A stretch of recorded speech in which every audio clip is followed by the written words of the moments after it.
Mapagpalang araw po, hapon, tanghali sa ating lahat. Dito po ay medyo makulimlim na araw sa amin. Pero ay napakagandang naman, hindi ganun init. Magandang panahon naman.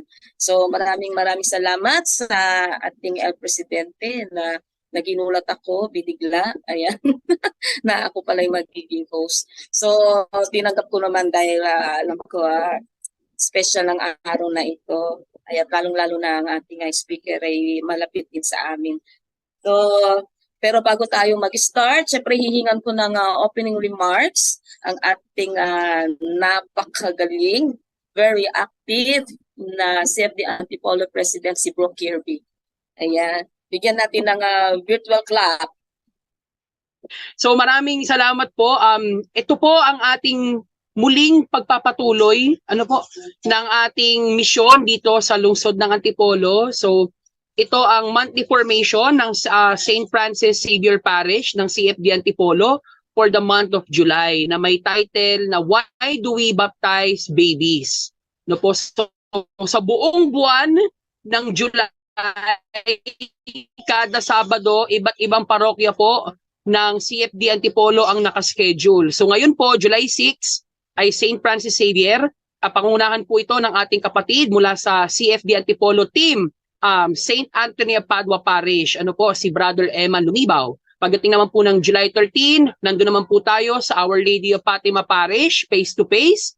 At pagdating po ng July 20, nandun naman po tayo sa Our Lady of Lourdes, Quasay Parish, sa Kupang. Iisa lamang po ating topic for the month of July at ito po ay infant baptism. Maraming salamat po muli sa inyong pagdalo at patuloy po ninyong isama sa mga panalangin ang CFD Antipolo at sana po ay mas marami kayong matutunan lalo na sa ating topic ngayong araw. Kasi lagi tayong tinatanong, bakit ba tayo nagbibinyag ng mga sanggol? Di ba dapat ang binyag o bautismo ay para dun sa mga may edad na? Ayan. So yan po ang ating sasagutin ngayon. Ano nga ba ang batayan sa banal na kasulatan kung bakit tayo may pagbibinyag para sa mga baby o sa mga sanggol, sa mga bata? Ayan, maraming salamat po muli. Kay Sister Apple, maraming salamat. Ang aming pong adoptive member ng CFD Antipolo. Ayan, sa ating pong founder, si Brother Prol Castillo at syempre pa sa ating secretary mula po sa, nasa po siya ngayon, nasa Quezon Province, si Brother Reggie. At kayo pong lahat na dumalo sa ating formation ngayong araw, maraming salamat at simulan na po natin ang ating talk, Pro Deo et Ecclesia. And before natin introduce ang ating speaker, ayan, some Zoom etiquette lang naman, alam naman na po natin siguro halos ito na stay muted po tayo. Ayan, except po na request po na host or except po sa ating Q&A portion mamaya. And siyempre sa mga questions one at a time. So hayaan po natin makapagpaliwanag o sumagot ang ating speaker. And then be mindful na marami po tayo dito sa loob na gusto rin pong magtanong. So maging aware din po tayo sa oras. Ayaw po tayo masyado natin pakahaba. Okay po. So pero nawa matapos natin ito ng matiwasay at talagang puno-puno ng gifts of the Holy Spirit na bigyan tayo ng knowledge and wisdom. So ito na ang ating speaker. Without further ado, joke lang. Bigyan natin ng konting introduction. Siguro kaya ako yung napili din na host maliban sa mahina yung signal ni Sir President dahil ang first speaker natin is siya ang aking chatner sa aming program, pero bago pa siya naging chatner sa program, marami na kaming pinagsamahan din ng mga pag-aaral, mga talk na magpa-partner kami. Ay, chatner kami. So, ang ating speaker, ayan, naging kaklase ko siya sa isang theology class dyan sa may Davao City, sa IRE, Ignatian Institute for Religious Education Foundation. Nakapag-aral po kami dyan ng almost 3 years. And then, sumailalim din po kami sa iba't ibang seminars ng for spiritual warfare, spiritual battle. Ayan, and si Bro Eman ay kasamahan ko rin po na admin sa mga supporters sa punto por punto. At parang parang ano ba yung word na isa, kaya ano ko siya, mahanga ako sa taong ito dahil alam naman natin siya ay full-time family man, and then full-time naman siyang servant of God na talagang pinagsikapan niyang makapag-serve uli sa simbahan, at ngayon ay isa na siyang layman minister sa kanilang parokya. At masasabi kong ito'y wounded soldier dahil sa kabila ng maraming problema at nararanasan sa buhay, nagsisukapan pa rin niyang talaga makapaglingkod sa ating Panginoon. So, founder siya ng sarili niyang page, yung like ko to, at hindi naman niya nakapagtaka dahil talagang si Bro Emma, kung kilala niyo siya, talagang talk ng talk. And then, parang masasabi kong ginamit siya ng Panginoon talaga at marami siyang na-influence. So, kagaya ko rin siya, nakapag-aral kami, nag-aaral na hindi namin alam kung saan kami dadali ng Panginoon. So, sabi nga namin kung anong magbukas, yan doon tayo. So, salamat Bro Eman din at naging active ka, lalo na sa inyong parokya dahil nakapagtapos din po siya nga ng CFD online. So, without further ado, Chapner, pinapakilala ko na sa inyo ang ating first speaker. Yan sa po, why do we baptize babies? So, sana po hindi po kayo nagkamali ng pagpili sa iyong buwanamanong speaker, Bro Emmanuel. Nandiyan na yung video ko. Yan. Maraming salamat. How's my audio mga kapatid? Okay ba? Tayo po ay binigyan ng paksa ng ating Pangulo sa CFD Antipolo ng isang paksa na tumatalakay sa bautismo, sa isang sacrament natin. Pero mas medyo focus po tayo ng konti dahil ito ay tungkol sa baptism, infant baptism, no? So, minsan pa, welcome sa inyo, mga kalay-kotok, mga ka-chatner, mga kapananampalataya. So salamat po muna sa lahat ng mga nagtiyaga na naririto, mga naging classmate namin ni Sister Apple. Ganon din sa aming president ng St. Joseph, yung kapatiran namin diyan sa parokya ni St. Anthony de Padua. Salamat sa iyong pagdalo. At nawa ay magtuloy-tuloy po tayo sa ating gawain ito, no? Ito'y biyaya po ng ating Panginoon dahil tayo yung mga may kanya-kanyang kaabalahan, pero sabi nga pinili ni Maria ang higit na mabuti, no? Hindi tayo naging Marta, at ito nga po yung patuloy na tayo ay magkaroon ng kalaguan sa ating pananampalataya. So narinig na siguro natin sa atin na ang tanong na ito. At ito po kasi yung naging impression ko. Ayan, di ba? Maaring ganyan yung itsura niyo kapag tayo ay natatanong, no? Lalo na sa mga nominal Catholics. Pag nabubulaga tayo, bakit nga ba naman tayo nagbibinyag ng mga bata? Wala namang kamuwang-muwang yan, di ba? Ano ba naman pagkakaalam niyan? Bakit ba kinakailangan? Dapat kung magbibinyag tayo, ay dapat yung may nasa age of reasoning na tinatawag, no? So yan ang bibigyan natin ng pagpapaliwanag. Pero bago lahat, gusto ko lang na maunawaan po natin na ang scope ng ating paksa ay nakatuon doon sa kung ano ba yung mga kadahilanan talaga kung bakit yung mga inosenteng batang yan ay kinakailangan nating bautismuhan. Kasi yung paksa po ng baptism, malawak-lawak yan, no? Hindi po natin pag-uusapan dito yung kung kailan talaga nag-umpisa, kung ano yung mga forms na kinakailangan sa baptism. So, mas inaasahan ko na tayo ay kapwa na naniniwala na ang bawat isa sa atin ay dapat na tayo ay mabautismuhan. So, ang layunin po natin para sa mga kapwa nating faith defender, lalo't higit doon sa mga matatagal na, no? ito po ay maging repaso na lang o review. Sabi nga, mas lagi nating nare-review, mas nasasanay tayo at nagiging well-equipped tayo kung sakali man dumating mga pagkakataon ay nabubulaga tayo ng mga katanungan tulad na ito, ay meron naman tayong pamamaraan para maipaliwanag nang sa ganon ay hindi po maging dahilan ng ating kawalan ng unawa yung pagkaalis ng mga taong umaasa na ikaw ay makakapagdulot sa kanila ng kaalaman, no? Maraming mga napapawalay sa ating iglesia, no? Dahil sa atin na rin. Tayo mismo hindi natin masagot kung bakit. Ganon din para sa mga Catholics naman, ay para ma-appreciate natin, no, na talagang napakasarap na nandito tayo sa isang simbahan na talagang ang lahat ng ating mga kinikilos po dito ay base mismo sa kalooban ng ating Panginoon, base sa Biblia, base doon sa marapat lang nating gawin, no? Para sa mga non-Catholics, no, or ng mga nominal, no, ito yung panawagan ko na sana, no, mabigyan diin na kayo po ay magpabautismo na. Napakahalaga po.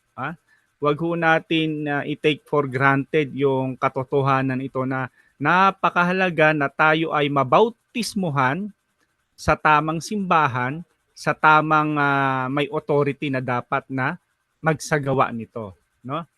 So, bago ko ipagpatuloy, nais ko lang din muna sanang ipagpasalamat to itong may ginagamit tayo ngayon. Kung hindi dito ay hindi magiging possible tong presentation ko doon sa ating supporter din na dati kong kasamahan, na si Brother Sulit, no? Salamat dito sa iyong binigay na suporta sa akin, no? Na sabihin na natin na equipment na. Salamat at malay mo ay patuloy pa tayong suportahan kasi sa inyong kaalaman mga kapatid, siya po ay although hindi siya Catholic Faith Defender, pero noong pa man ako nagtatrabaho noon sa Mitsubishi, siya yung nagdadala nung pari sa amin upang magkaroon ng buwanan, no? Kahit hindi man lang lingguhan, buwanan na misa, no? At dala-dala bit ngayon kahit nandun na siya sa ibang bansa. Kaya salamat sa mga taong hinihipo ng ating Panginoon para sa mga sumuporta sa mga tulad natin. At nawa ay pagpalain po kayo. Now, marami akong tiningnan ng mga source, mga reference, at ito ay mga common na nating nababasa. So, mas nag-dig in pa ako para po sa mga reference. Isa ito sa pinagkunan ko, no? Gusto ko lang i-flex sa inyo. Essential Catholic Survival Guide, Answer to Tough Question About Faith. At ito ay isa sa tough question na maituturing, no? Pang 17 to.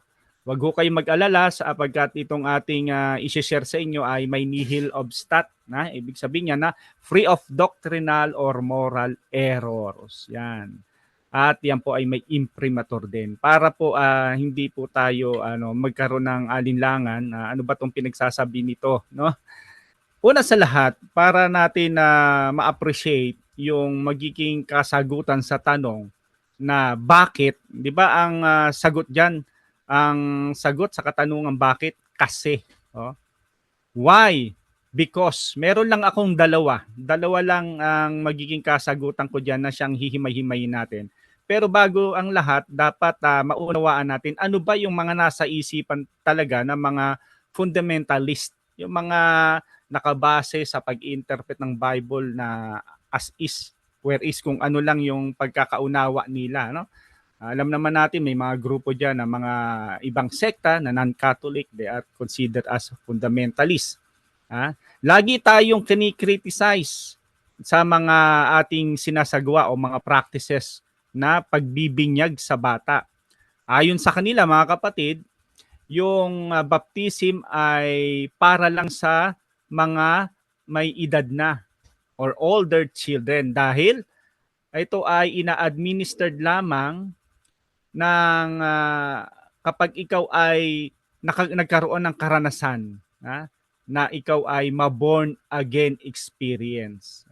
Ayon doon sa author na binasa ko, sabi niya, because it is to be administered only after.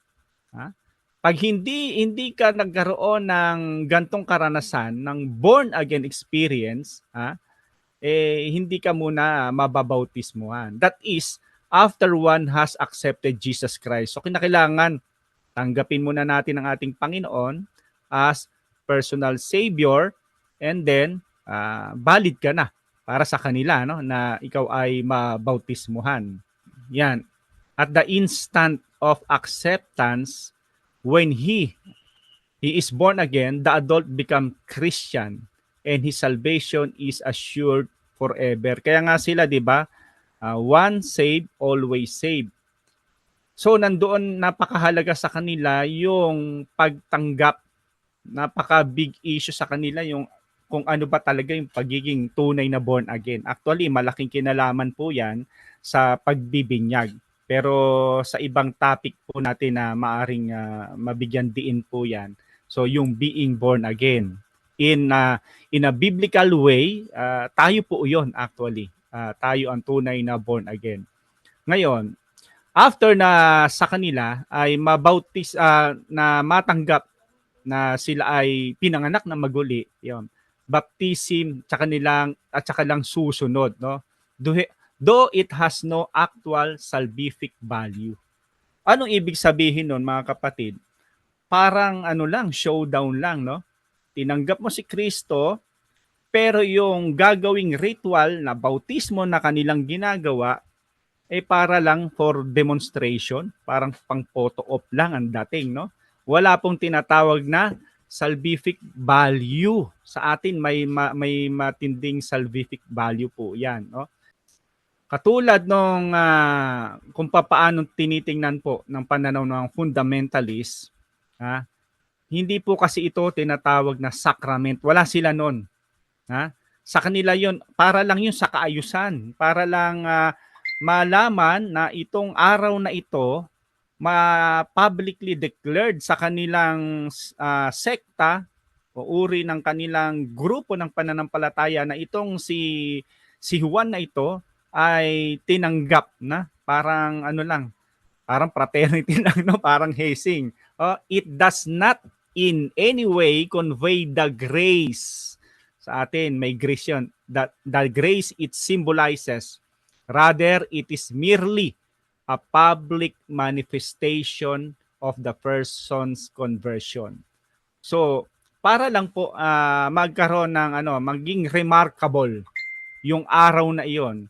Pero ang mahalaga sa kanila kasi tinanggap mo si Kristo. Yun ang born again sa kanila, yung magkaroon ka ng karanasan, no? Most fundamentalists say that during the years before they reach the age of reason, infants and young children are automatically saved. Kung titingnan po natin, para ang sarap na mapabilang ka rin sa grupo nila, no po.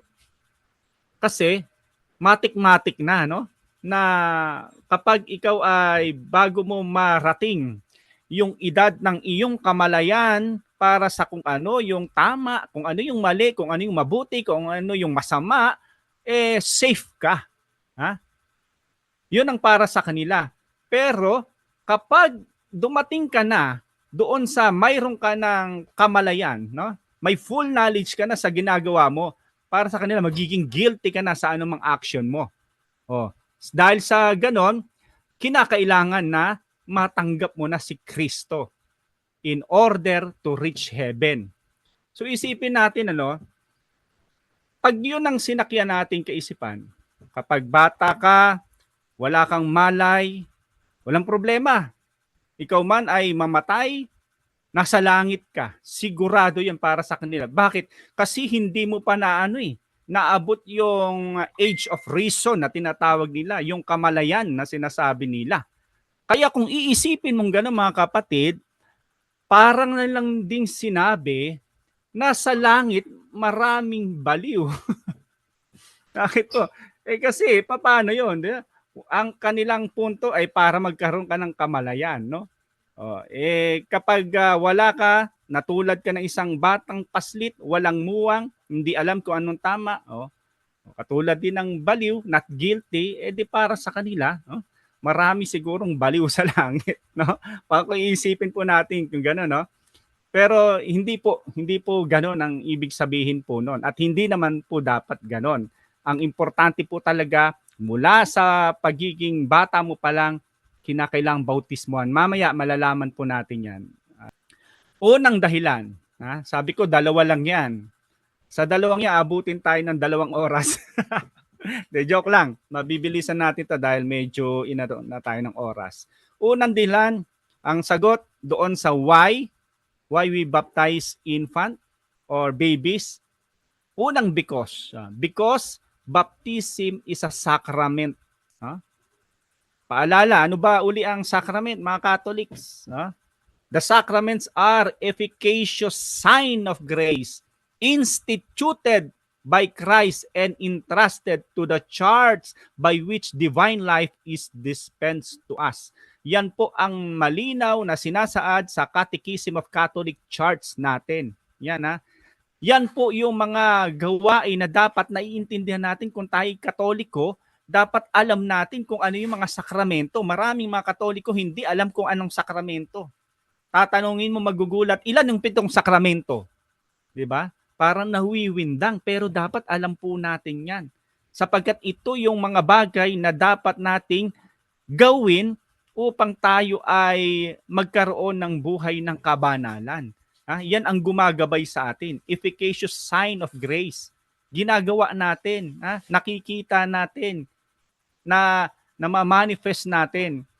Ayan po ay si Jesus mismo. Lahat ng sakramento na meron ng simbahan instituted by Christ at pinagkatiwala doon sa simbahang siya mismo ang nagtatag. In other words, a sacrament is a sacred, visible sign that is instituted by Jesus to give us grace. Biyaya po yan. Pero kinakailangan may gagawin kang visible sign. No? Di ba sa bautismo, anong kinakailangan? May tubig, may forms. Ano yung forms?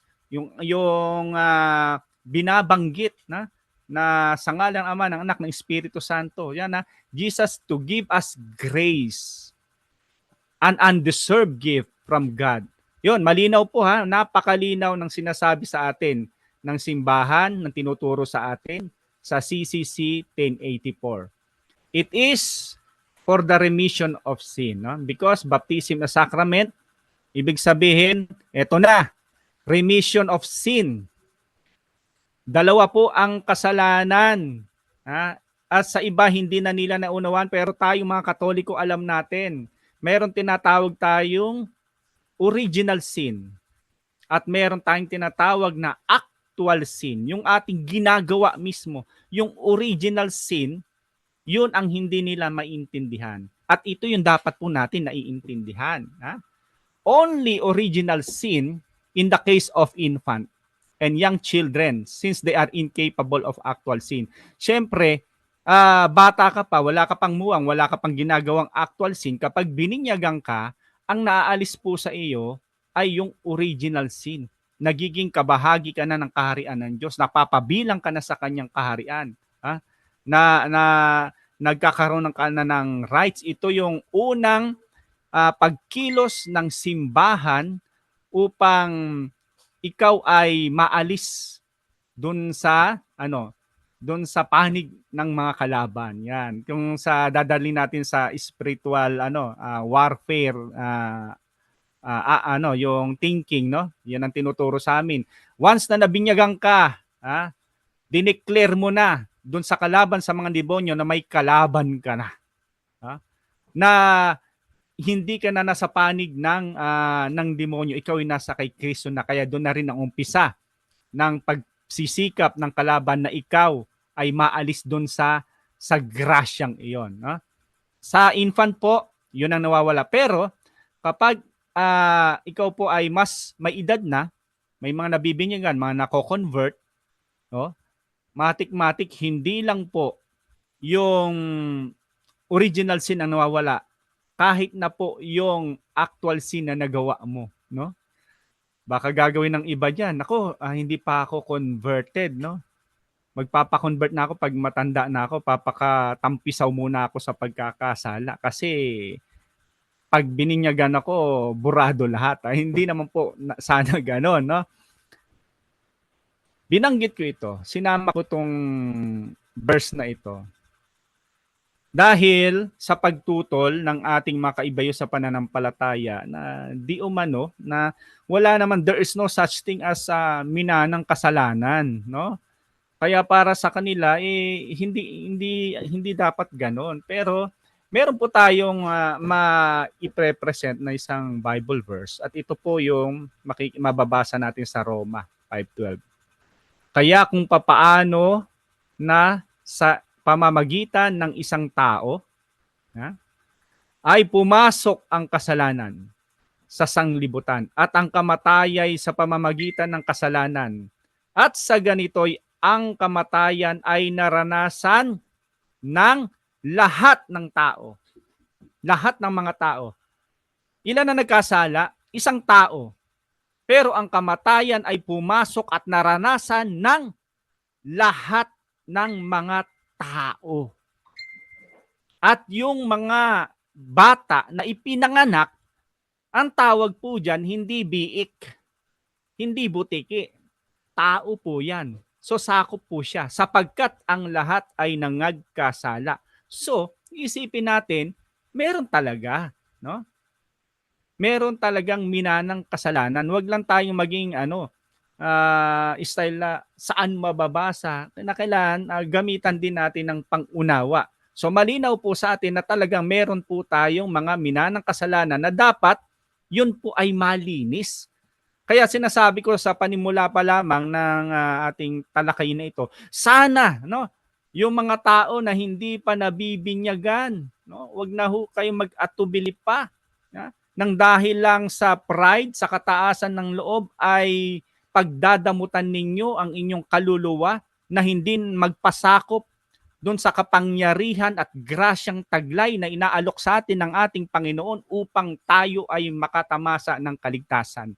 Sana, nawa, loobin ng ating Panginoon. Kaya ganun ang campaign natin. Dapat ganun tayo ka-eager bilang mga Katoliko. Magkaroon tayo ng kahabagan sa ating kapwa.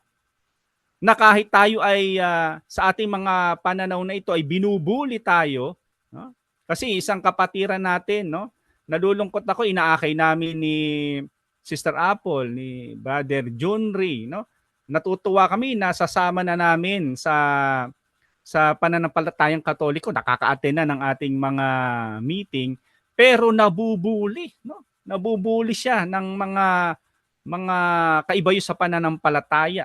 Dahil sakop siya, hindi siya makapalag, Samantalang wala naman tayong makikita o mababasa sa Biblia na sinabi ng ating Panginoon, na sige humayo kayo, gawin ninyong mga alagad ko ang lahat ng mga bansa at bulihin nyo sila sa ngalan ni Manalo, sa ngalan ni kung sino-sino, ni Kibuloy. Hindi, wala naman po, hindi naman pagbubuli po, kundi dapat maipahayag yung tama. So wag sana natin dapat tayo ay i-extend pa natin yung pangunawa para sa kanila kasi napakahalaga po na dapat ay maunawaan nila ang mga bagay patungkol sa ating pananampalataya.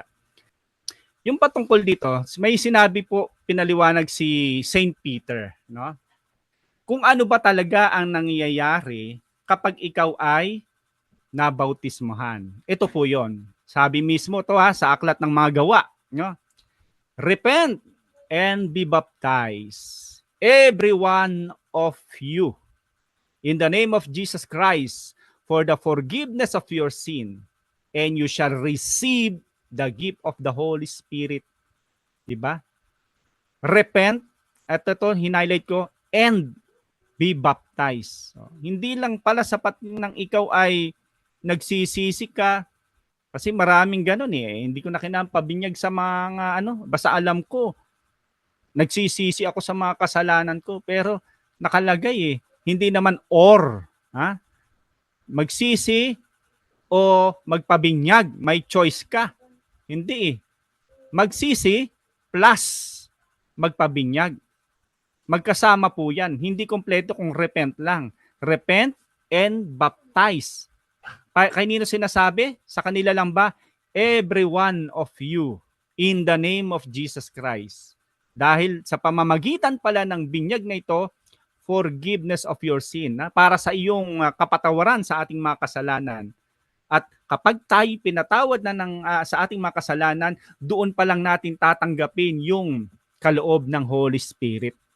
Alam po ninyo, lagi kong i-extra yung knowledge natin sa spiritual warfare. Kaya tayo kapag yung mga pari natin nag-exercise o nag-deliverance session, anong ginagawa after na ang tao ay makalaya doon sa tanikala ng mga pagsisiil ng mga kalaban ng mga demonyo, sinisil yan. Sa pag-alis nun, kinakailangan huwag magkaroon ng empty space, na ang empty space na yun na iniwan ng mga kalaban dapat punuin ng banal na espiritu. The same manner, di ba? Kapag tayo ay na-forgive sa ating kasalanan, doon lang magkakaroon ng space yung banal na espiritu sa ating buhay. Ganon din, pinagpatuloy niya sa Acts 2:39. Magkasunod lang po ito. For the promise is to you and to your children. Diba? Kanino daw sinasabi yung pangako? Sa iyo nakausap ko, sa iyo na mga nasa age of reason na kayo, at sa inyong mga anak, and to all that are far off, maging doon sa mga malalayo na inyong i-reach out pa. Everyone whom the Lord our God calls to Him. Diba? Napakalinaw. To you and to your children. We also read, rise and be baptized, wash away your sins, calling on His name. So, yung value muli, yung salvific value na binabanggit natin, hindi lang pala basta hinugasan ka lang. Merong efficacious thing na dapat natin tinatanggap. Wash away your sins. Nasa aklat po ng mga Gawayan 22:16. Meron pong rumerema sa aking puso. Isa to sa mga unang nakabisa ko nung araw. Bukod sa Psalm 91, siyang naghahangad ng pagkupkup ng katastasan. Isa po ito yung awit ni David. Kasi dito sa awit ni David na ito, dito natin maipapakita yung mga nagtatanong, yung mga nag-aalinlangan na totoo ba talaga na ang isang batang ipapanganak pa lang ay may kasalanan na. Ito po, isang patunay sa awit ni David. Nung siya ay nakonsensya. Kasi nagkasala siya. Pero kinonsensya siya ni Nathan, ng isang propeta, Dahil doon, nalungkot si David at gumawa ng isang awit o ng isang nagkata ng isang psalm na ito upang ipahayag sa Diyos kung gaano karubrob ang kanyang damdamin, kung gaano siya kasinsir na magsisi. Ayan po makikita natin sa awit 51, Nakalagay dito at sa bandang huli may emphasis ako dito. Sabi niya, kasi ang kasalanan niya, di kay Betseba, di ba? Alam naman natin istorya niya, Siya yung kauna-unahang manggusting, Mga boserong si manggusting. Yan.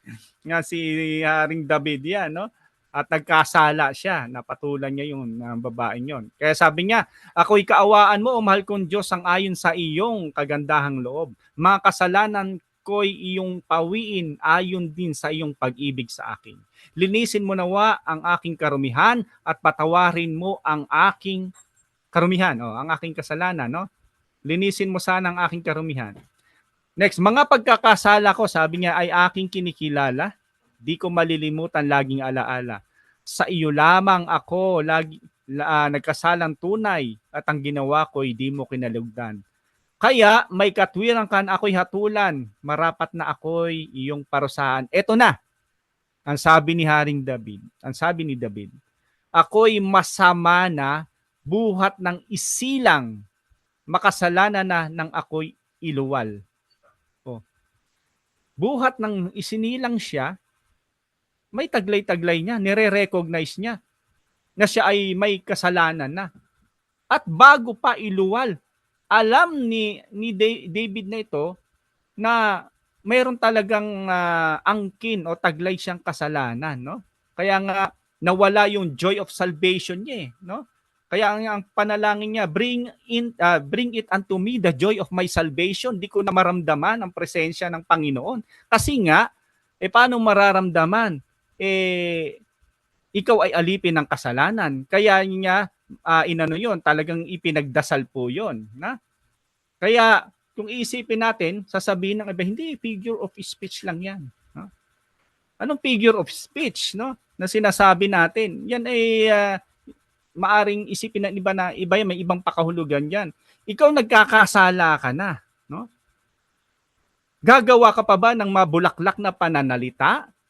Sa akala ba natin na sa ating mga mapabulaklak na pananalita ay magagawa natin dahil doon ay mapatawad tayo ng ating Panginoon?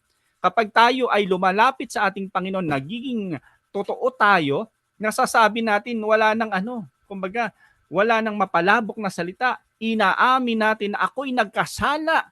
No? Kaya nga sabi ng isang pare, kapag mga nangungumpisal, no, hindi pinapatawad ng ating Panginoon kung para bang binibigyan pa natin yung katwiran yung ating ginawang kasalanan. Na para bang gina-justify pa natin. Father, ako po'y nagkasala.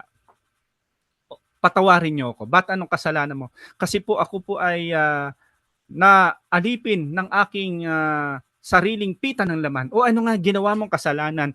Kasi ako ay napasa ilalim dun sa kahalayan ng aking ginawa. Dahil ako'y nakagawa ng mga bagay na hindi kalugod-lugod. Ano nga yun? Diba? Ako po ay ayaw sabihin. Parang gusto pa isisi kasi nagkaroon ng pagkakataon na nakita po ako ng larawan na pumukaw sa aking kaisipan. Ano nga kasalanan mo?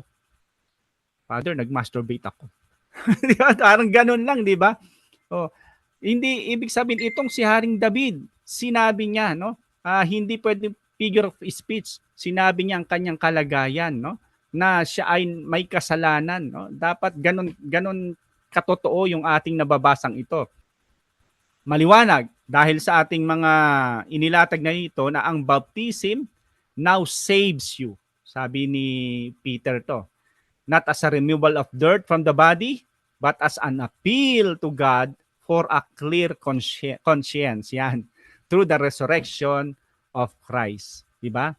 Yan ang unang dahilan. Dahil yan po ay sakramento o sakrament na nagpapabanal sa atin. So, kailangan natin na may isa katuparan na gawin na tayo ay magpabinyag. Sabi kasi una, ito, pangalawa. Dito tayo tututok. Now, ang ikalawang because natin, kasi pag why, ang sagot natin because. So, parang yung mga Hapon lang po yan. No? Nung ako'y nagtatrabaho, para daw makita ng Hapon yung problema, may tatlong whys.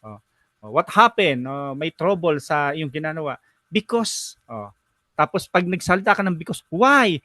Because yung pala, yung kasama mo sa trabaho, why na naman hanggang sa mapunto. Ganun yung pamamaraan ng kanilang troubleshooting. Pero dito sa atin, dalawang why, dalawang because lang atin sasabihin. Pangalawa, because Christ call all to baptism. Because Christ calls all to baptism. Lahat tayo. Kinakailangan. Yan ang nais ng ating Panginoon. Bagamat yung mga fundamentalist nga ay kinikritics po tayo at sinasalungat yung mga ginagawa natin about infant baptism, pero yan po ay lumang tugtugin na. Hindi na bago po sa atin yan. Kung inaakala ng iba na mga bagong sulpot na mga iglesia na akala nila, natuklasan nila na ang katotohanan ito, hindi po. Laos na po kayo, ginaya nila. Noon pa, nag-i-exist na yan. Napagdaanan na ng aming simbahan, napagtagumpayan na ng aming mga tagapagtanggol ng simbahan about tungkol dyan. Kaya para sa atin, dapat yung mga gantong katanungan, hindi na tayo apektado. Kasi noon pa man, in the Middle Age, some groups rejected infant baptism. Isa na doon yung Waldenses at Catharist. At yan po ay na-develop, inadapt din ng tinatawag ng Anabaptist, mga rebaptizer. Anong kiniklaim nila?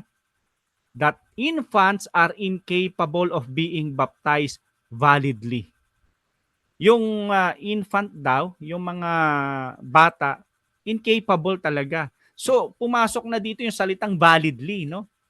Na sila na yung nag-i-institute ng sarili nilang batas para masabi na itong paniniwalang ito yung dapat paniwalaan at iyon ang ituturo nila sa kanilang mga kasapi na ang bata dahil yan ay walang kakayanan na magkasala, dapat yan ay hindi binibinyagan, dapat tumanggap muna ng born again. So may meron na tinatawag na human law, no?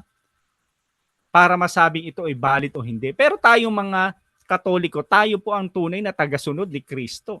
Kaya nga tayo yung mga tinatawag na follower of Christ, di ba? Hindi na tayo nag-iisip pa in face value. Hinaharap natin kung ano sinabi ng ating Panginoon, kung ano inuutos niya, sumusunod tayo. Has always held the Christ law. Yun ang batas natin, ang batas ni Kristo. Applies to infant as well as to adults. For Jesus said, no one can enter heaven unless he has been born again. Tutuwa yung mga born again. Sabi ko na born again, di ba? Nababasa, teka, tuloy natin, of water and the Holy Spirit. Di ba? Hindi man natin nabasa dito na has been born again in experience. Ano ba yung pagiging born again? Ang sumapi ka ang lumabas ka sa simbahan, sumapi ka sa isang kongregasyon na may ibang turo. Hindi po yon ang sinasabi dito. Sabi dito, born again of water and the Holy Spirit. At sabi dito, no one. Mabigat pong pananalita po yan. Walang sino man ang pwedeng pumasok sa langit prerequisite. Kung tayo pumapasok sa ating mga tanggapan, sa ating opisina, sa ating eskwelahan, na nakalulusot tayo kapag ang batas ay no entry, no entry. Minsan nakakagawa ng paraan, yung classmate natin, ibabato yung ID, nakatalikod lang, makakapasok tayo. Prerequisite. Pero dito, no one can enter unless has been born again of water and the Holy Spirit. Ano yun? Yun yung bautismo. Nandun yung tubig. Tingnan po ninyo yung binautismuhan ng ating Panginoon. Diba? Anong nakita natin doon? Ayon sa pagkakasaysay. Nung binautismuhan siya ni John the Baptist, no? Gumamit ng tubig. Form yon. Tapos nakita yung Holy Spirit. Sa atin, wala naman tayong kinakailangan makita din yung Holy Spirit, no? Pero alam natin ito yung nangyayari by faith. Na kapag ikaw ay nabinyagan, nandun yung banal na espiritu. Sabi niya dito, his words can be taken to apply to anyone capable of belonging to his kingdom. He asserted such even for children. Binigyan niya ng assertion to. Let the children come to me and do not hinder them, for such belongs the kingdom of heaven.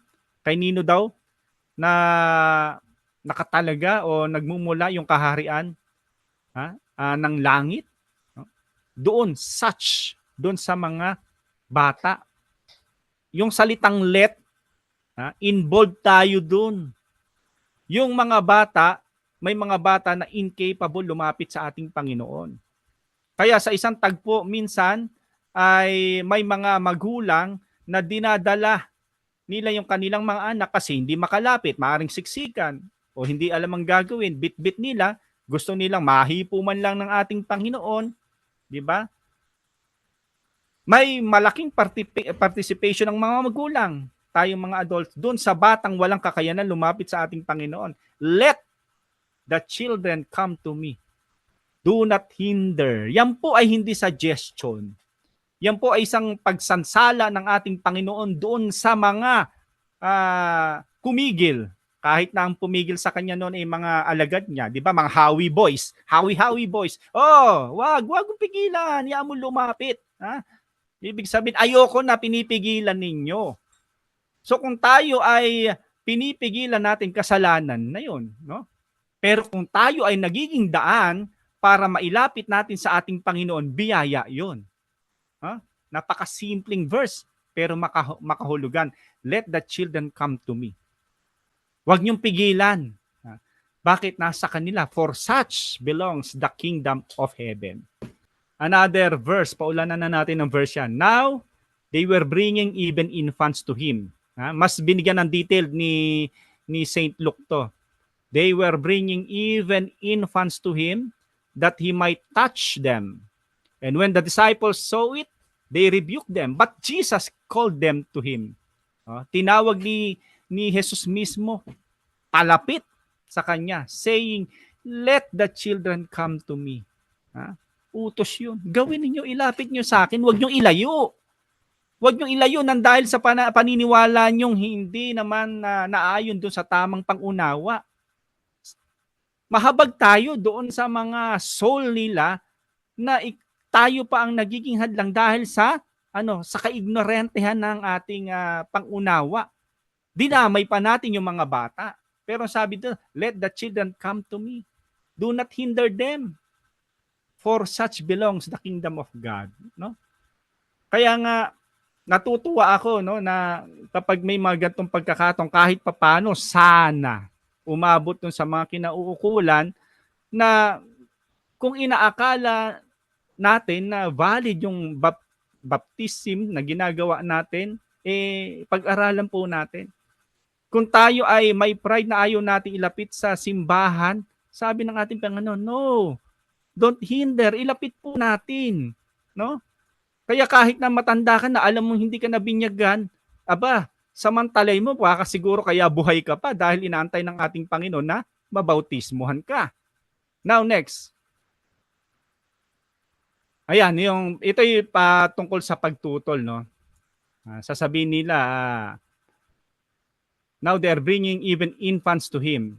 Yung mga infants na sinasabi nila kasi, yung mga batang iyon, sinasabi nila na yun yung may mga pangunawa na. Pero kung ating sisiyasatin mismo yung salitang ito, no? Na sinasabi sa Luke 18:15, now they were bringing even infants to him, yung proseperon de otokai ta brepe.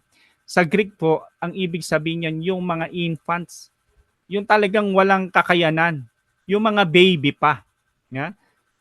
Dapat medyo magkaroon din tayo ng idea kung ano ba yung talagang ginagamit na salitang akma para doon, para mas higit tayong nakukonbinsa, ito pala yung ibig sabihin, yung talaga bata pa talaga, no?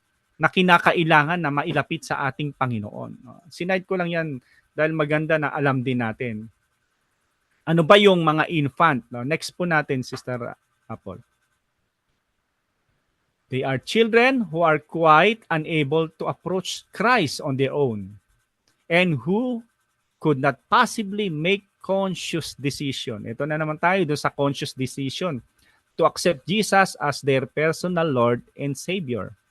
Sabi ng mga fundamentalists, refuse to permit the baptism of infant and young children for they are not yet capable of making such conscious act. No? Hindi pa raw capable. No? Refuse to permit baptism. Sila na mismo yung naghinder. Bakit? Hindi pa walang kamalayan para sa kanila, di ba? Yun ang para sa kanila. Pero sabi ng ating Panginoon, no? Doon sa salitang such, next slide kapatid. But notice kung ano yung sinabi ng ating Panginoon. To such, yung such na yon pertaining to those infant, belong the kingdom of heaven. Sabi ng ating Panginoon, hindi na kinakailangan pa na hindi na issue pa dito na dapat yung ginagawa mong ay conscious ka, did not require them to make conscious decision. Na sinasabi yun, dapat alam mo yung ginagawa mo dahil bata ka, hindi naman ni-require. It says that they are precisely the kind of people, yun yung mga bata, tao yun, precisely, who can come to him and receive the kingdom. So wala nang prerequisite doon kung conscious ba yung bata o hindi. Kasi nga meron tayong tungkulin sa ating mga anak. Pananagutan natin yan. At doon natin makikita ang kahalagan. Tinuturuan tayo ng ating Panginoon na magkaroon tayo ng malasakit sa ating mga anak. No? So on what basis? Fundamentalists should be asked, can infants and young children be excluded from the sacrament of the baptism? So ito yung tanong, ito yung hamon. Saang basihan para sabihin sa atin na dapat ay hindi natin sinasama yung mga bata na mabinyagan. Samantalang malinaw na sinasabi ng ating Panginoon, let them come unto me. So who are we say no and without baptism from them? Bro, 3 o'clock. Ay, mag-ano tayo? 3 o'clock to bed na kasi. The name Father, the Son, the Holy Spirit. Amen. Amen. You died, Jesus, but the source of life, gospel for soul, the ocean of mercy, cover the whole. O fountain of life, immeasurable divine mercy, cover the whole world and empty yourself out upon us. O blood and water, which goes forth from the heart of Jesus as a fountain of mercy for us, I trust in you. O blood and water, which goes forth from the heart of Jesus as a fountain of mercy for us, I trust in you. O blood and water, which goes forth from the heart of Jesus as a fountain of mercy for us, I trust in you. Jesus, I trust in you. In the name of the Father and the Son and the Holy Spirit. Amen. Amen. Ayan. Magaling ano, sister. Talagang accurate. 3 o'clock din. Ayan. Ayan. Thank you sa pag-remind. As we trust our Lord, patuloy po natin na tapusin itong ating binabaybay, and I hope by the grace of God ay kahit papano ay may nai-impart po tayo, no? Next slide na po natin. Ito. Inihambing po yung circumcision ni St. Paul doon sa binyag. Makikita natin kung bakit. No? Paul notes that baptism has replaced circumcision. Yan po ay nasa Colossus 2:11-12. Mamaya papaliwanag ko ng pangsumandalian. In that passage, he refers to baptism as circumcision of Christ. Yon. And the circumcision made without hands. Yan. Doon sa passage na yon. Usually, only infants were circumcised under the old law.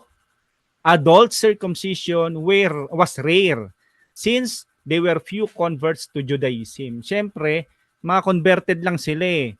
Kaya bihira pa yung mga bata na bihira pa yung mga matatanda na tinutuli, no? Only infants, no? Yung mga nagko-convert lang, yun, required silang tuliin para mapabilang ka doon sa Judaism. If Paul, ito yung punto doon mga kapatid.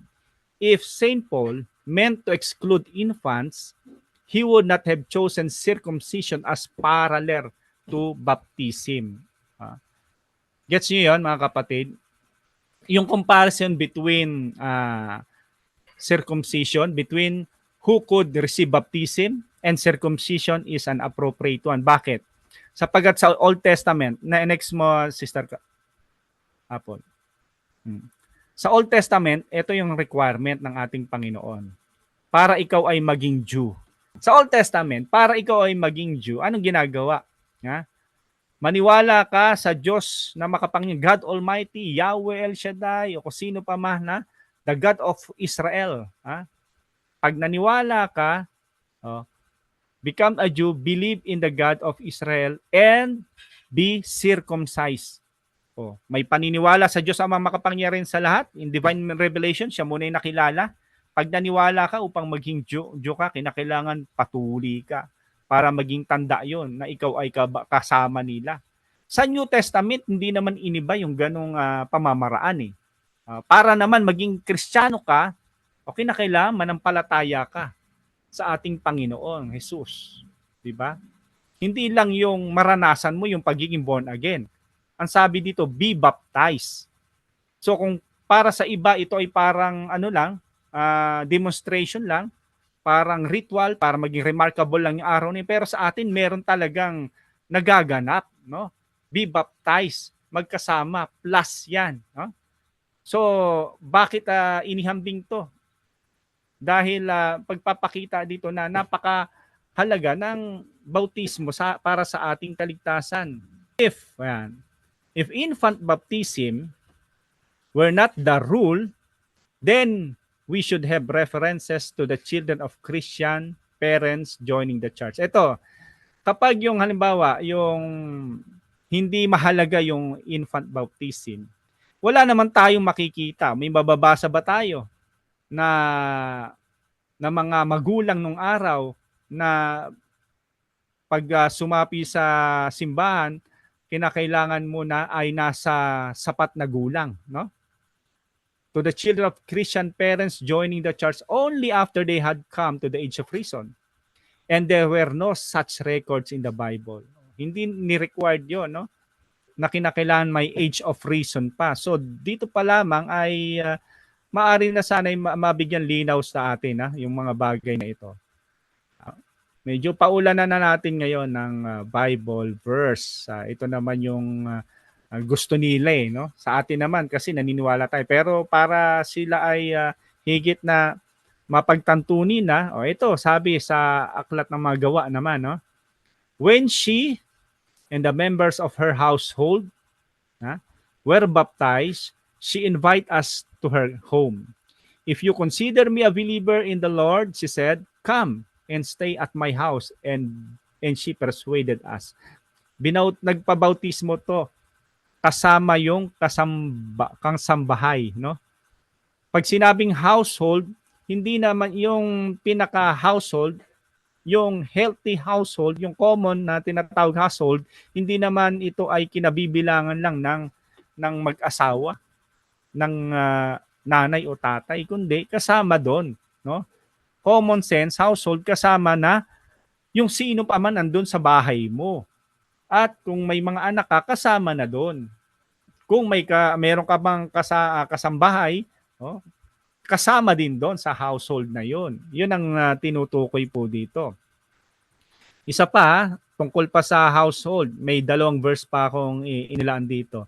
Next, kapatid. Para makita lang natin ang realidad mismo sa Bible. Next slide. Yan. Household din to. At the hour of the night, sabi dito, the jailer took them and washed their wounds. Then immediately, he and all his household were baptized. Isa pa, sa 1 Corinthians 1:16. Paul in his greetings to the Corinthians recalled that I did baptize also the household of Stephanas. Diba? So, maramihan ang binyag dito. Hindi lang inuuri pag sinabing household. At nakita natin ang ilan sa mga verse na agara natin makikita na sumusuporta dito. Now, ito yung ginagawa ng ating simbahan, ng ating pananampalataya. Simula pa lang. Makita natin naka-pattern. Next slide po. The present Catholic attitudes, yung ginagawa natin, accords perfectly with the early Christian practices wrote in the 3rd century. Sa 3rd century pa yan. Next slide po, kapatid. According to the usage of the church, baptism is given even to infant. Ito po yung mga ginagawa na ng early Christian, na talagang dito tayo nakaugnay. Imagine mga kapatid, 3rd century pa to, no? According to the usage of the church, baptism is given even to infants. Yan po ay bahagi ng homily sa Leviticus 8:3-11 AD. At dun sa mga tinatawag na council, no? Council of Carthage in 253, condemned the opinion that baptism should be withheld from infants until the 8th day of the birth. So kinakailangan hindi lang na antayin mo pa yung 8th day ng birth, no? Kinakailangan mabinyagan talaga. There is a urgency na dapat mabinyagan. The custom of Mother Church in baptizing infant is certainly not to be scorned. Hindi natin dapat yan na hinahamak o minamaliit, tinatatwa, pinagtatawanan, nor is it to be believed that that its tradition is anything except apostolic. So, wag natin na ipagpalagay na itong tradisyon na ito na ginagawa pa simulat sa pulpa ng ating simbahan ay mula sa ano pa mang tradisyon na mula sa kung saan kundi maliban na dapat alam mo ito ay apostolic. Galing talaga sa kanila. Yan po ang makikita natin sa reference literal in interpretation of Genesis 10:23. Yan, yung kinuha po natin diyan. Next. Isa pa, no cry of invention. Yan, sinasabi nila, invento nyo lang yan. Gawa-gawa nyo lang mga Katoliko yan. None of the fathers of the Council of the Church were claiming that the practice was contrary to the scripture or tradition. Lahat ng mga fathers of the Church, Council of the Church, they all agreed that the practice of baptizing infants was the customary and appropriate practice since the day of the early church. Further evidence that infant baptism was accepted practice in the early church is the fact that if infant baptism had been opposed to the religious practices of the first believer, why do we have no record of early Christian writers condemning it? Yun naman, kung talagang hindi ito ang ginagawa, hindi ito ang tamang ginagawa ng Christian, ba't walang natala? Ba't walang nakalkal na ebidensya na itong pinapractice nito ay meron na umopose, na may sumulat na mali iyan? Pero hindi. Lahat ng mga church father natin ay sumasang-ayon dito sa ginagawa ng simbahan. Dahil kung meron, dapat meron na rin tayong mababasa na ito, yung pagbibigyan sa sanggol ay maliwanag na sa council na ganito ay pinagtibay na ito'y pinabulaanan na hindi dapat paniwalaan. Wala naman po mga kapatid. Kaya nga, ibig sabihin, to conclude, dahil 3:00 na, next tayo. At next slide mga kapatid. It is true that Christ prescribed instruction, totoo yon, and actual faith for adult converts sa Matthew 28:19-20. But his general law on the necessity of baptism, yan. Bibigyan ko mamaya ng diin yan, yung necessity of baptism puts no restriction on the subject of baptism. Napakalaga ng baptism. Totoo, merong panuntunon ang ating Panginoon na tayo magkaroon pananampalataya para sa adult converts, but his general law na kinakailangan talaga, wag natin ibaliwalain ang importance of baptism na walang restriction yan. Walang ibig sabihin exempted ako. Hindi ko alam yan. No? Puts no restriction on the subject of baptism. Ayaw nyo pa. Diba? Sinasabi po yan sa John 3:5. No? The necessity of baptism. So, bilang bahagi ng ating pagtatapos, ito po yung isa sa gusto kong verse na pakatandaan natin. Next slide, kapatid. Let the children come to me and do not hinder them, for such belong the kingdom of God. Yan, sa Luke 18-19. So, in other words, yung susunod na slide, ito na yung talagang sum up na natin. Catholic baptism, I'm referring to the Catholic baptism, is valid aside from the Catholic Church. Ulitin ko, aside from the Catholic Church, no other was given the authority to baptize. So, hindi pwede yung baptize ni Mang Kepueng. Hindi pwede yung baptize ng kung sino-sino lang na hindi authority. Dahil kahit ginagawa natin yan, kung hindi ayon doon sa formula na dapat na ginagawa natin at hindi ka authority, yan po ay invalid. Unless, mamaya malalaman natin doon sa isang specific na instances. Pero, generally, baptism is valid aside from the Catholic Church. Wala nang iba pa. Na? No other was given the authority to baptize. And again, sabi ni John the Baptist, acknowledge the authority of Jesus that was passed to his apostles and to his church. Anong declare natin? Iisa ang Panginoon. Ayan, si Sister Apple na nakakanta niyan. One God, one faith, and one baptism.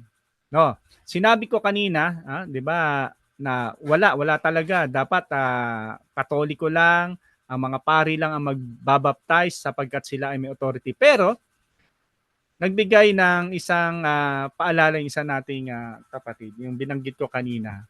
Sabi ko nga ay naroon yung puso niya rin sa ating mga ginagawa. Sabi niya, bro, wag mong paalala mo rin sa mga kapatiran natin na yung pangangailangan na dapat na mabinyagan, kahit na sino pwede, dahil importanteng mabinyagan kung sa ganitong mga sitwasyon. Ang tanong, who can baptize? Ating kukunin yan sa CCC 1256. Ang talagang nagbabautismo, the ordinary ministers of baptism. Sila yung mga bishop, yung mga pare. At dun sa Latin Church, sila even the deacon. Ito, in case of necessity, kung kinakailangan lang, kapag emergency cases lang, anyone, nagugulat tayo dito, anyone, even a non-baptized person, with the required intention, dapat ganon, with the required intention, can baptize using the Trinitarian baptismal formula. Ano yun? Bautismoan mo sila sa ngalan ng Ama, ng Anak, ng Espiritu Santo. Anyone. The intention required is to will to do that the church does when she baptized. Dapat nandun nakaugnay yung ating intention na kung anong ginagawa talaga ng simbahan. The church finds the reason for this possibility in the universal saving will of God. Gusto ng ating Diyos talaga hanggat maaari lahat maligtas. Kaya on that very rare o extreme cases, ayaw ng ating Diyos na ang sanggol ay mapahamak. Kaya kahit sino kinakailangan, siya ay mabinyagan. No? And the necessity of baptism for salvation. Mabigat po ito mga kapatid. There is a necessity of baptism for salvation. So, when we think about salvation, dapat kaakibat nun agad naisip natin, bautismado na ba ako? Kaya tayo dapat bautismuhan po natin ang mga bata, no? Wag nating hayaan na lumipas yung mga panahon na dahil sa ayaw nating mabautismuhan, tayo ay nag-iisip kung sino ba yung ninong at ninang na makakatulong sa atin. Mas iniisip pa natin yung mga material concern natin, yung ating mga bagay na gagawing paghahanda, preparasyon, pero hindi natin nalalaman na ilalagay natin sa risk yung soul ng bata. Sa bawat sandali at pagkakataon po na atin pong pinipigilan, na ating ginagawang maantala yung napakahalagang bagay na dapat nararanasan ng isang bata na sa pamamagitan nating mga adult ay ilapit natin ang ating mga anak sa ating Panginoon sa pamamagitan ng sakramento ng bautismo. Kaya mula nung nalaman ko yan, eto na yung naging reaction ko. Next, ayan na itsura ko, di ba? Convinced na. Yan. We baptize infant because being human and the true born again Christian, it is a must for our salvation. Ikalawa, and because our Lord institute the sacrament of baptism. So with that, nais kong tapusin ang munting paksang ito. At pwede na tayong magsiuwi. Ayan, Sister Apple. Maraming salamat muli sa napakagandang pribilehyo at pagkakataon na ito na inyong ibinigay sa akin upang makapagpahayag sa inyo ng paksang itong aking tinalakay. Pro Deo et Ecclesia. Ayan, thank you so much, Bro Emmanuel, sa napakagandang presentations. Okay, so mga kapatid, mag-prepare na po kayo ng inyong mga katanungan, paglilinaw, Malinaw na raw reaction, sa lahat, malinaw na raw. pagdadagdag. Ayan, baka merong nagkulangan dyan sa ating speaker. So magtanong po kayo. Gaya po ng nasabi ko kanina, ini-encourage po kayo na pahirapan po ninyo sa tanong ang ating first speaker. Huwag kang mag-alala, susunod ka isasalang na. Makakabawi rin ako sa'yo. Kasi nga, Ayan. naman ito first talk sa tatlong topic, ay sa isang topic, ikaw ang first speaker, di ba? Why Bueno do we mano. baptize babies? Okay, so a virtual raise hand lang po sa mga gustong magtanong and pakintay po to acknowledge po kayo. What our partners are for, di ba? Ayan, para sa kaaraman ng lahat yan.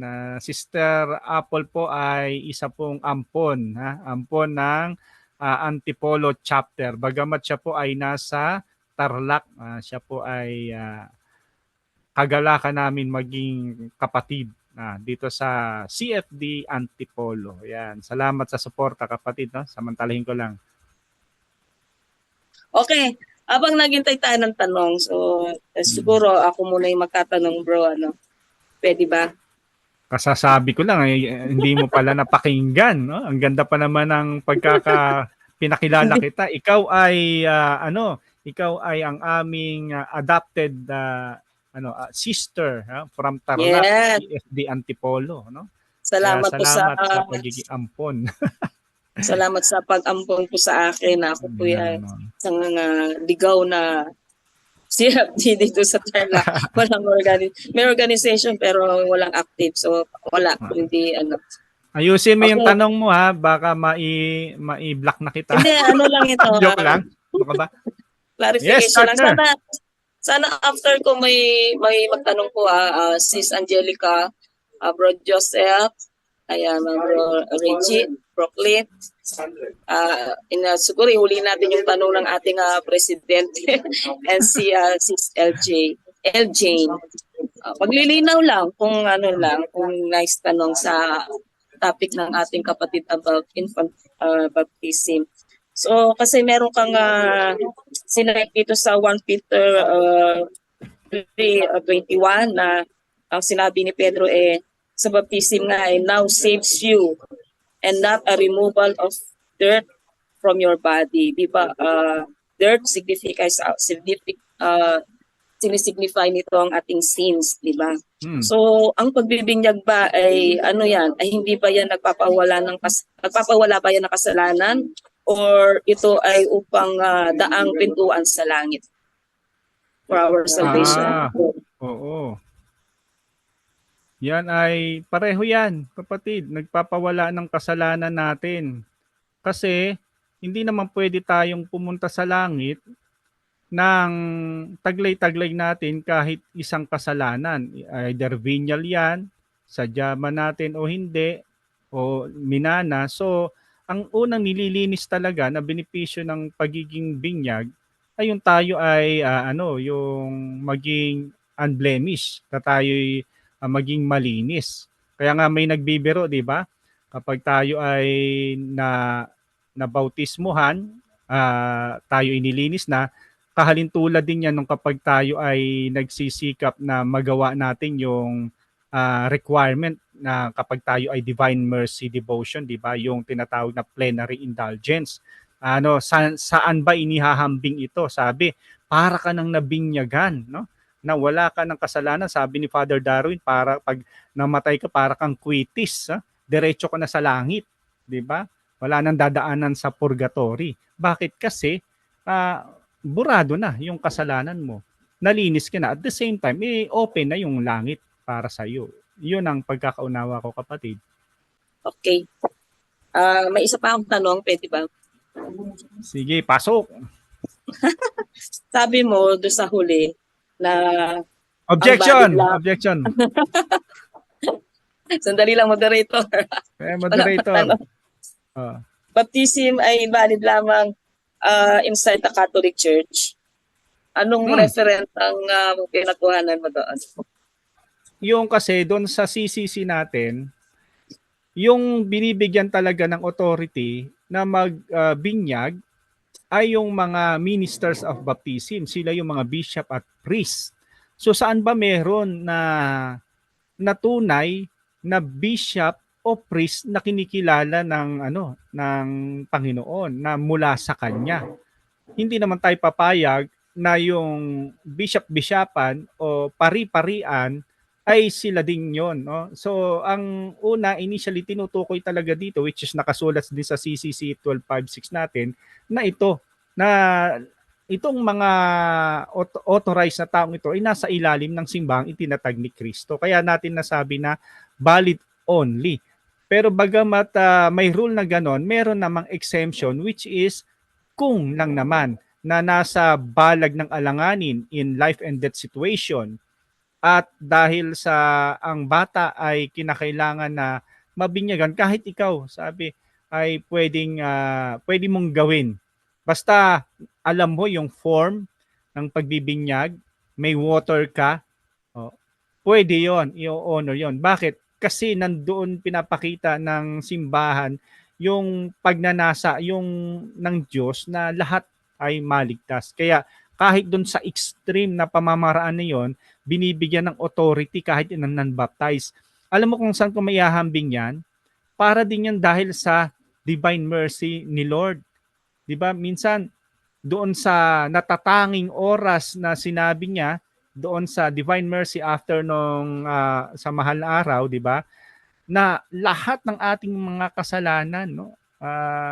Tapos kung sino yung mga tao na pwedeng lumapit, hindi lang tinatawagan tayo mga believers ni Christ as Catholic. Tinatawagan lahat, may even atheists, even non-believers. So, bagamat minsan may mga certain rule, pero dahil sa pag-ibig ng Diyos, gumagawa din ng Diyos ng pamamaraan na ang pagmamahal ng Diyos ay higit mong maramdaman, no? Para bang sabi mo nga minsan, halos dinuduldol na sa atin ng ating Panginoon ang kaligtasan, no?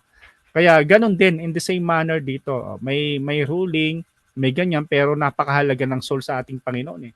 Kaya kahit yung last minute na pwede mong gawin, o sige pwede na yan, no? Kaya nga yung binibigyan natin ng diin dito, pabinyagan natin ang ating mga anak dahil ganito pinahalagahan ng ating Panginoon ang bautismo. Bata pa lang, wag na nating antayin na may karunungan ka na, alam mo na kung sa kalagitnaan yon doon ka nadali. Huwag mong sasabihin na naligtas ka kasi tinanggap mo ang ating Panginoon. Ha? Nasa puso mo siya. Hindi ka nga nabinyagan eh. Yun nga sabi, unless yung born again, it's not the experience na maranasan mo born again. Ang sabi nga, baptism by water, baptism by spirit. At yun. Yung tinutukoy yung bautismo. Yung kapatid. Kasi friend. Nasa ko ngayon ng lectors ministry, so talagang tayo Sorry. Yung sa 5. Ayan, so ano po yung tanong, yung iba po bang simbahan ay ina-acknowledge na yung iba po bang may ibang pa natin ng binyag nila? Tama po? May ibang simbahan ba na ina-acknowledge ang binyag nila ng Catholic Church? Okay. Ganito po, no? Tayo po sa Catholic Church, ina-acknowledge natin yung binyag nung iba, pero yung ibang mga sekta, yung meron tayong ecumenism sa kanila, yun lang ang kumikilala ng binyag natin sa kanila. So, on the other way around, sa atin naman, ang kinikilala natin mga binyag, halimbawa, yung mga nakalimutan, may listahan na nilabas ng ang CBCP. So nandun yung listahan. Pero one thing's for sure, sa listahan na yon, wala po doon yung mga hindi kumikilala sa economism. True God, no? Sino po yung true in God? Yung na may 3 persona. So automatic, hindi kinikilala ang binyag ng Katoliko sa INC, Iglesia ni Cristo, sa MCPI o Members Church of God International, at yung ibang mga sekta ng born again. Pero kung gusto niyo pwede po naming isend yung link po ng mga simbahan o mga sekta na kumikilala sa binyag ng Katoliko. Ito lang po sa Aglipay, hindi po lahat ng Aglipay or IFI ay kinikilala natin ng binyag.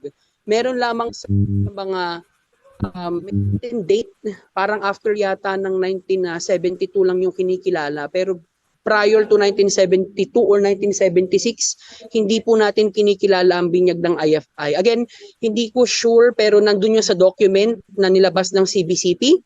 Pwede po natin yung dun po sa nagtanong, isasend ko po kay Brother Eman, tapos siguro po pasin na lang din po ng details sa nagtanong para po ma-send natin dun sa nagtanong kung ano nga ba yung mga simbahan na kumikilala ng ating binyag. Ayan. Yes. Ayan. Galing. Ayan, maraming salamat. Yun nga, yung nasa isip ko, yung Aglipayan Church. Hindi ko nga rin alam kung Anglican. Basta Trinitarian formula, yung Father, Son, and Holy Spirit. Alam ko may mga church na gumagamit din na ganun. Pero para makasigurado, Oo nga, Ngayon, tama naman. No? makukonvert Maganda yung ka. binanggit ni Brother Kirby, no? Iyon ang importante na ina-acknowledge nila yung Triune God, yung Holy Trinity. Kasi sabi nga noon sa binanggit ko kanina about CCC, yung dapat nandoon siya, yung intention required, yung is to will to do what the church does when she baptized. Ano ba yung ginagawa ng church natin? Yung nga, binibinyagan siya sa formulang ito. Tapos ang church natin ang kumikilala sa kanila. Kasi the same yung process natin. Yung formula. So yung particular churches na yon, yun lang ang wala tayong listahan, pero meron naman na nag-exist na gano'n. Ayan, salamat po. Ayan. Salamat sa Diyos. So mukhang hindi nga nagkamali ang pagpili sa'yo sa first speaker. Hindi, joke lang. Okay? So, Yes. Ayan, so kasama ko po yung ating mga aspirants mula po dito sa CFD, CFD Antipolo, Team SNDPP. So maraming salamat po kay Brother Eman Ibaw. Maraming salamat kay kay Sister Apple mula po sa Tarlac.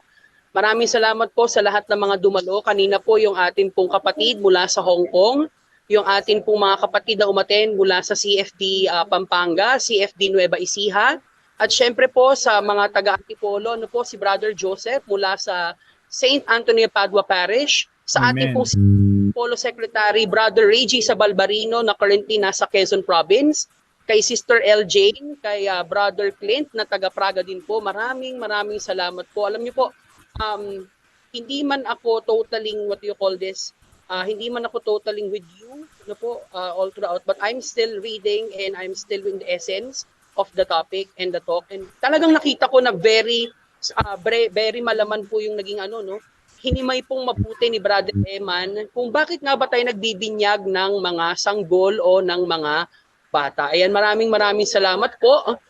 Sa susunod pong buwan ay meron po ulit tayong formation, pero hindi na po ito online.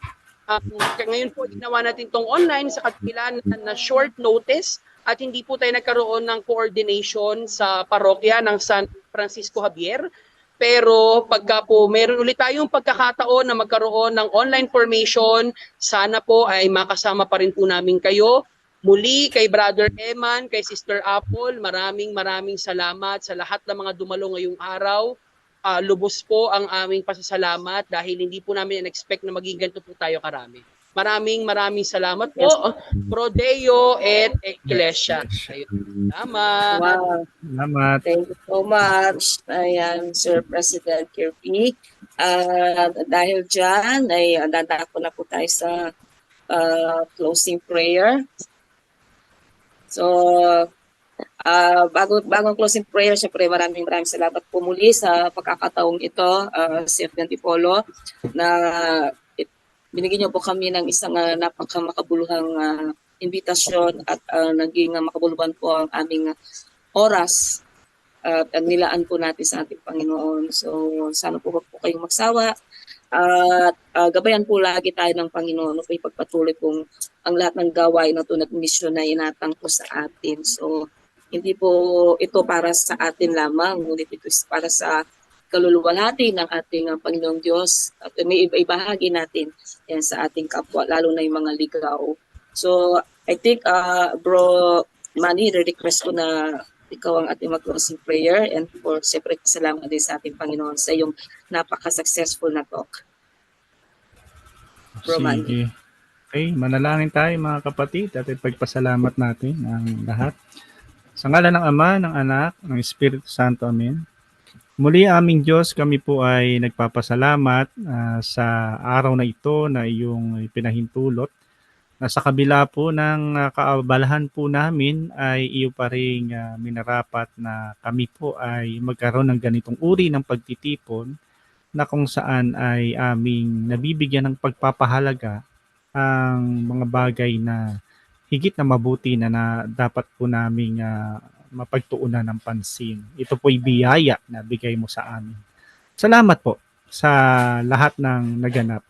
Salamat sa iyong patnubay. Salamat na sa kahit na po sa simula ay medyo nagkaroon ng technical problem, ay hindi mo hinayaan na kami po ay mapanghinaan ng kalooban, bagkos ay pinanaig pa rin yung kinakailangang maganap na mailatag kung ano yung mga bagay na nais mo na maipaunawa sa bawat isa. Pagpalain mo po ang bawat isa sa amin, ang aming mga personal intention. Binubuklod po namin ito na may pagtitiwala sa iyo, kasama ng panalangin ng aming mahal na Inang Maria. Gabayan mo po kami lagi at panatilihin mo sa bawat puso ng bawat isa yung eagerness na matuto, at patuloy mo kaming samahan sa aming paglalakbay ng aming pananampalatayang ito, na nawa ay hindi lang po kami ang siyang maligtas, magkaroon kaligtasan, kundi ang aming kapwa. Ito po ang aming dalangin sa pangalan ni Kristo Jesus. Mama Mary, pray for us. Saint Joseph, pray for us. Glory be to the Father, and to the Son, and to the Holy Spirit, as it was in the beginning, is now, and ever shall be, World Lord without end. Amen. In the name of the Father, and the Son, and the Holy Spirit. Amen. Amen. Wow, glory to God. Salamat po. Glory to Christ Jesus.